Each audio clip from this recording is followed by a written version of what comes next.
pamasahe sa jeep, ibabalik sa 8 pesos dahil sa sunod-sunod na oil price rollback. Mahigit $12 milyong na fresh deposit sa $82 account umano ni Chief Justice Renato Corona. Ibinunyag ni Ombudsman Conchita Carpio Morales sa kanyang pagsalang sa witness stand. Corona, tinawag na malisyoso ang testimonya ng Ombudsman. Ilang bahay at business establishment sa Davao City nasunog. Maglola, patay sa Balalaksak sa Barotac, Nuevo Iloilo. At The Avenger star Chris Hemsworth, proud daddy na ng isang bouncing baby girl. Huwag pahuli, tutok na sa unang balita.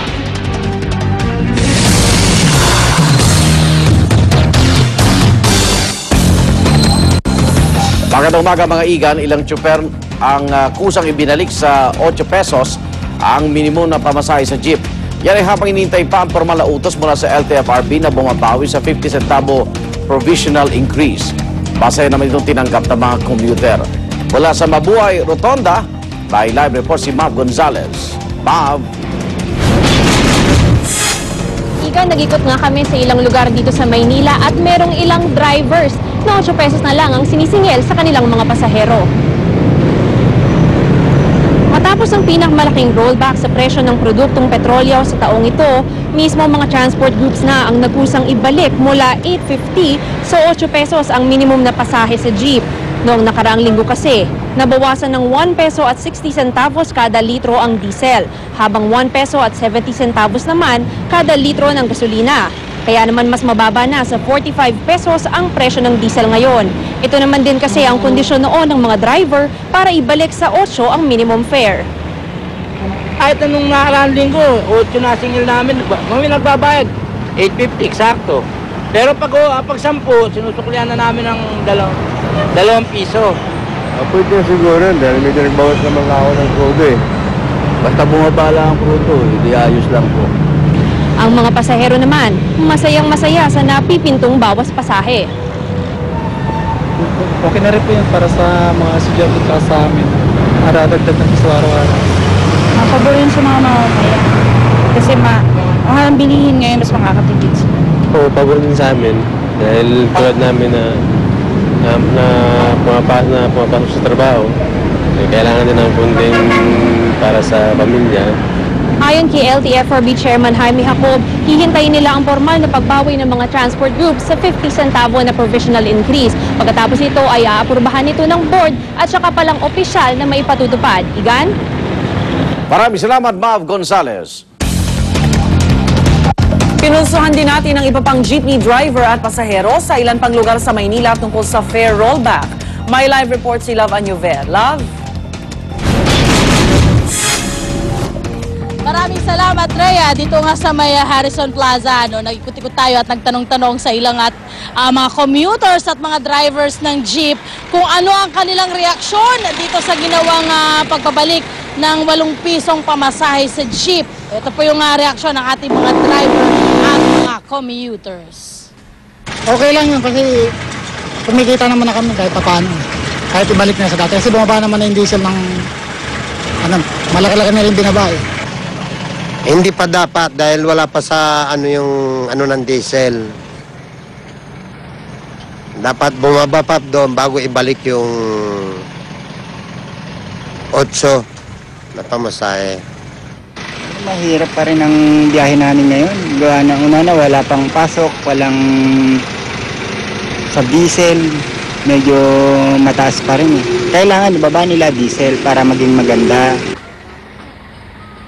Rhea, kung yung ating mga drivers ay medyo lulugo-lugo at negatibo ang naging pagtanggap dito sa pagbabalik ng 8 pisong pamasahe, yung ating mga commuters naman ay medyo maganda at masaya o positibo ang pagtanggap dito sa pagbabalik ng 8 pisong pamasahe. Ito ang kanilang reaksyon. Pabor po ako doon. Siyempre malaking bagay ho sa amin yung mga mahihirap. Mga ordinaryong manggagawa lang. Medyo nabawasan na yung gastusin. Dagdag. Ayan, Rhea, no? Sa Visayas at Mindanao, mga kapuso, ang inyong pamasahe dyan ay magiging 7 pesos and 50 centavos. Yan muna ang aking update mula dito sa Maynila. Balik sa'yo, Rhea. Maraming salamat, Love Anyover.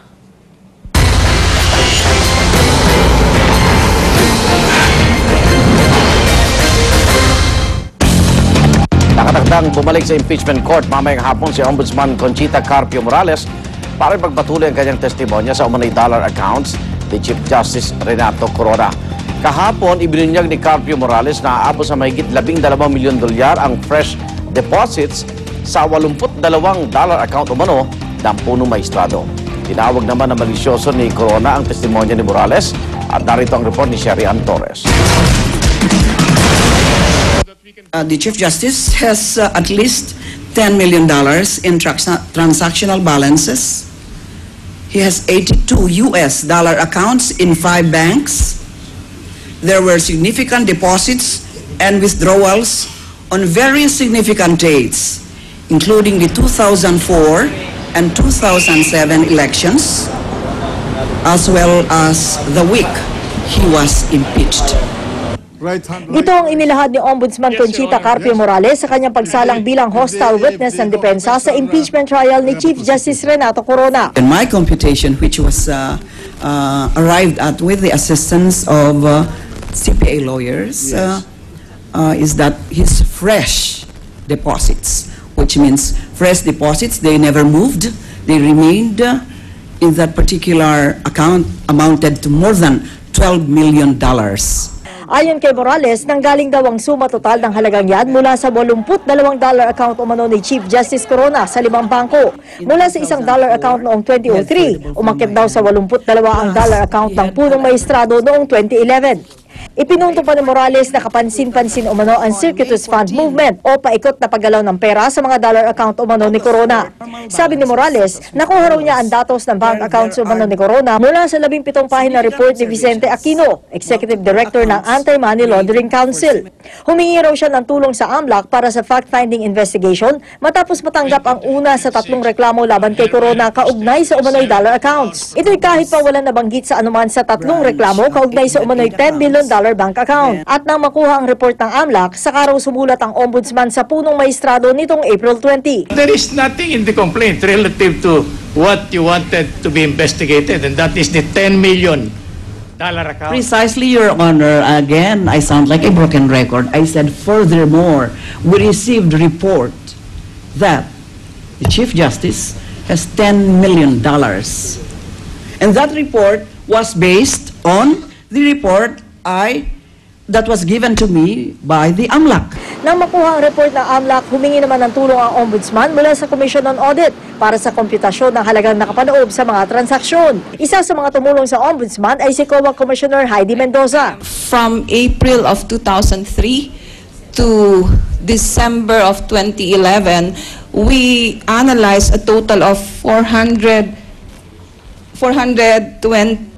transactions over 82 accounts, all in the name of the respondent. The peso account, I was told, reached around 242 million pesos. This one is 30 million outflow for dollar account and total inflow of at least 28 million. Our classification is based on the analysis, on the findings. So December, do you have the number for the entire month of December 2011? Yes, but we did it on a per account per year, Your Honors. I'm sorry. I did it on a per month basis. I did it on a per account per year basis. Bago na idetalye ni Morales ang laman ng AMLAC report, iginiit ng depensa na ang usapin ng umano'y $10 million account ni Corona ay hindi naman nakapaloob sa articles of impeachment. There is nothing in that impeachment complaint which deals with this $10 million account that you mentioned. Am I right? I am not supposed to remember all those articles of impeachment. I'm not asking. If it is not, with more reason, I should conduct further investigation. I see. And the idea is for impeachment also? Possibly for impeachment.